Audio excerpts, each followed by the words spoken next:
This is the first ever Banter Show. Yes, we are bringing you a weekly show Sundays at 6 p.m. for you guys every week during the football season and beyond. So make sure to subscribe and stay tuned for every single episode. You do not want to miss them. Ben, Brandon, this is going to be an amazing NFL-filled conversation. There has been so much going on all over the league, and I want to get your guys' takes on some of the craziest news I've seen. I was looking at my phone earlier, and I got a notification saying Cam Newton was released, and I had to double check myself because I didn't know if it was real or not. It is real. Cam Newton is being released by the New England Patriots, and Mac Jones is the official starter. What do you guys think of all this? I think it came out of left field personally, but what's your take on all this? Personally, I think they're setting the team up for failure, in my opinion. You're going with Cam Newton, who, yes, wasn't great, but was okay and decent, and had the kind of, and maybe you can chalk it up to no off season, whatever. You can make all the excuses about him. Then you're taking a running quarterback that you can do a lot of stuff with to this quarterback with feet of stone. I've never seen a more immobile prospect go that high in a while. Really, with some people like Trevor Lawrence, or you can keep going back and back and back with the prospects. At least you can say, okay, well, they can run. They have made runs. This dude's got his arm, and the thing is, with him, he had a track team as wide receivers in Alabama. He had first-round picks as wide receivers in Alabama. His best option is Jonnu Smith. And I'm looking at the schedule, and as a Dolphins fan, I'm looking at the schedule, and I'm licking my lips week one. You're telling me the Dolphins defense, or most defenses, who like to send blitz packages, who likes to get guys coming off the edge, especially with someone like Jalen Phillips coming off the edge, who's way more athletic than Mac Jones. Yeah, why are you doing this to him? You should have let him. Why are you I get it. He was good in preseason, but preseason's preseason. We can't judge a guy off. This says more about Cam Newton than it does Mac Jones, in my opinion. Cam Newton isn't fitting in with the system. He's not a Belichick QB. It's plain and simple. Mac Jones is more what Bill Belichick wants in a QB. That's evident. We were saying it all offseason, but they just proved it today. But Brandon, I think you have something else to say when it comes to Mac and Cam Newton. Yeah, I am gonna have to disagree with you. I think with all the reports that we heard from this coming up off season, and throughout the whole window, whatever, they were building the offense around Cam. They were restructuring their offensive scheme to fit around Cam's mobility, and the fact that now they've cut Cam, and it seems like they're going back to the old offense of, pretty much Tom Brady, with 5-10 yard throws, if that. I mean, with Mac Jones, I think it says more about Mac Jones, the fact that he's able to beat out. Yes, it's not the same Cam Newton as before, but an MVP, player in Cam Newton, and the fact that they were able to beat him out when realistically they were building the offense and were building a scheme around, Cam Newton's strength. Now they're going back to a rookie QB, throwing him into the fire. I think it says more about Mac Jones' ability to be able to, and the trust that they have in him in the organization to be their quarterback for the next 10, 15 years, their franchise QB. And I think it speaks volumes to the fact that, he had an impressive preseason. And yes, we can point to preseason as, playing against third stringers, and that's fine. But I feel like when it comes to beating out a veteran QB in a competition, I think it speaks volumes to what he was able to accomplish. Can I take this somewhere else for a minute? I believe that this is more smoke than it is fire, but I think that this could be a move in preparation for the New England Patriots jumping into the Deshaun Watson sweepstakes. I know this isn't going around there a lot, but I could see this as a potential stepping stone in the next few weeks. Deshaun Watson's market is higher than it's ever been, and it's probably going to be time where he moves very, very soon. And I feel like the New England Patriots can jump in on that. Ben, what do you have to say? mean, I get it, but why would the Texans do that to themselves? They can get if realistically we look at all the offers on the table, and let's say they all meet the 3 first, 2 second picks, all that kind of stuff, and by any chance Deshaun Watson's allegations are gone and his off-field problems are gone, by any sort of stretch of that imagination, if you had to pick between prospects and you look and it's like, okay, Tua or Mac Jones, it might be biased, but I know who I'm picking, and it isn't feet of stone. It's the guy that has consistently improved. It's the guy that played pretty well when he wasn't even 100%. It was the guy that led Alabama before having that stuff. It's the guy that hasn't shown any sort of scare of injury. It's a guy that had probably a better preseason than Mac Jones. I get it. The theory is out there, and yes, they can. But why then trade for Mac Jones when he could have just traded that pick anyways? Or he could have picked a specialist rather than going in for someone like that. Yeah, it's a really interesting, especially when the rookie market for QB was so saturated early on. There's a lot of really good names out there: Zach Wilson, Justin Fields, you name it. But the outlook here for Deshaun Watson is still in question in my eyes. Brendan, is it picking steam or is it just nonsense at this point? I mean, listen, whatever's going on with Deshaun Watson, it's whatever's going on with Deshaun Watson. There hasn't been any indication whether or not the Texans are looking to trade him still or whatever. I mean, I know there were some reports about him possibly being moved on soon, but I don't know if this could just be speculation. If, for a move for Deshaun Watson, I don't see, New England doing it.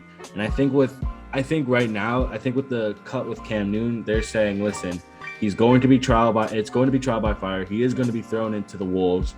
He's going to be pushed. However, we have complete faith in Mac Jones. And why would you want to screw that up by bringing in another QB or possibly trading that QB, especially when you just cut Cam Newton? So I don't really see that happening. But if it does, I mean, all power to them. It doesn't really make sense because, once again, I get it. Deshaun Watson is younger and has taken less injuries than Cam Newton, and probably is probably more fit than Cam Newton. However, I just don't see why that would make sense when right now the offense is going to be built and surrounded by Mac Jones. Okay, it's just a potential theory because Deshaun Watson is Deshaun Watson. At the end of the day, he's a very skilled QB, and I think you would move a lot of pieces if you're an NFL franchise on the cusp of potentially winning. You move a lot of pieces to get a player like Deshaun Watson. But let's move on to our final discussion of the day. Ben, I want you to take it from here. A lot to talk about Deshaun Watson, and there's going to be more to talk about Deshaun Watson. But of course, we're only going to talk about his NFL attributes. If you haven't been following any news, you already know that Deshaun Watson, and even from this year, you would have known that Deshaun Watson and the Miami Dolphins have been heavily linked. Those links have resurfaced. It has been, from how I look at it, almost a circus in Miami. They haven't really closed the door fully. They were kind of like, well, we believe in Tua. It's kind of like getting asked a question and giving you a half answer. They didn't really give you a full answer on it.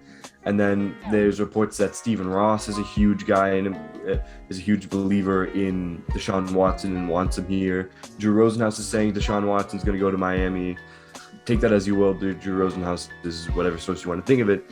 But just as a Dolphins fan standpoint, there are many reasons as to why I'm going to say this next thing, and I'll explain it. I don't want to touch Deshaun Watson with a 10-foot pole. Because number one, I should have phrased that better. Number one, we don't know the off-field issues. We haven't been cleared of them, either from insiders. They know enough that they're going to push Miami towards them, or Miami's going to push to try and get a trade done. And number two, you do not want a quarterback controversy this late on. The fact of the matter is, as much hell as I did give Mac Jones and as much hell I did give the Patriots, they made him clear, hey, you're the guy. You're the number one. We're going with you. Miami, ever since Tua stepped in as a number 5 pick for Miami, there have been shrouds of doubt all of the time. Oh, is he good enough? Is he going to be right? Is he going to be able to replace Ryan Fitzpatrick? Oh, no. And then he finally goes in and bosses preseason. And if you want to talk about preseason, he had an amazing preseason. Him and all of his wide receivers look incredible. And now you're starting to bring that back up. All of the doubt that was surrounding that team, especially how they transitioned from Fitzpatrick to Tua, all of the doubt that came from that team inside that locker room, all that had to be cleared up. And now you're going to make this trade. And now the reports are coming out that you're really interested in them. You're making the chances, the hopes behind Tua in that locker room diminish. But that's what I have to say on it.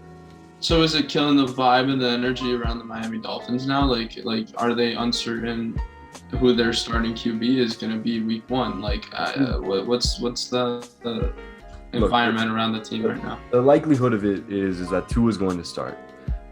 The reports that still came out, the same one, Brian Flores, all the higher ups still believe in Tua. And Stephen Ross, again, another report that Stephen Ross is a believer in Tua.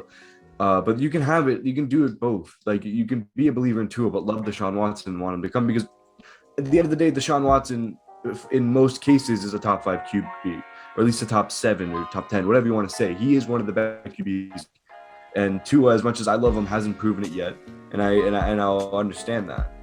However, to me, it's a bad taste in the mouth because of just how you left Fitzpatrick in the way that came out. Don't take this the wrong way, but this kind of reminding me of when the Miami Heat didn't trade Tua to Tyler Hero and Deshaun to James Harden, but you could see the similarity. Sure. You always Civil War. You don't want to risk a missed opportunity. That's fine. No, I 100% agree with you. But I think what you have with Tua is someone who has improved immediately with his how comfortable he is with what he said with the game plan, and basically how comfortable he is playing at the NFL level. And I think that's what you have to look. And I think that's what you have to look at and say, okay, are we really going to give up 3 firsts and 2 seconds? Because at the end of the, I think the best thing that they can do with those 3 firsts and 2 seconds, if they are going to do something, is trade for offensive linemen, because that's what they really need help in. They really need help building up their linebacking core in when it comes to coverage. They don't need help with another quarterback just yet. They have wide receivers. They have weapons. Let's try out Tua, because this team under Flores has improved drastically, and I think that will still happen, as I think Tua will take that next step, in my opinion. But then again, my opinion, we don't know what's going to happen this season. I understand that it's a guarantee that Deshaun Watson is going to perform at a high level. It would be a disappointment to not see how Tua in Miami pans out. You know what I mean? Like, it's been hyped up for so long. They were tanking for Tua, and they finally got him, and we don't even get to see its full potential. What do you got to say, Brandon?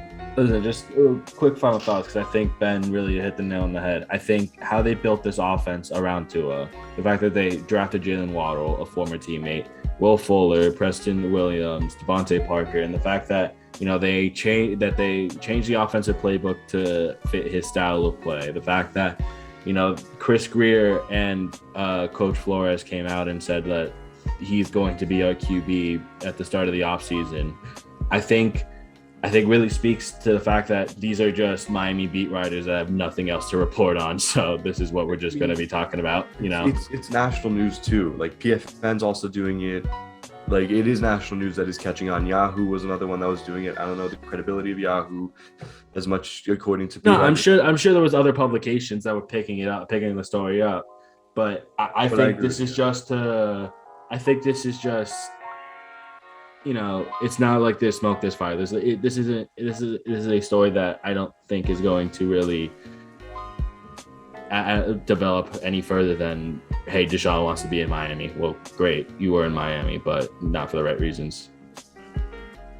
Yeah, and I briefly mentioned before the last segment that was the last segment. I lied to you guys. We have one more for you guys. Thank you so much for sticking around this long, but this one's a good one, so it's a little bonus gift for you guys. Justin Jefferson, Calvin Ridley, or AJ Brown?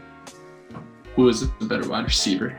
It's a tough question. It's a big question when it comes to dynasty. A lot of people drafting this year had to select between those three, but people are still drafting. Maybe we can help some people out.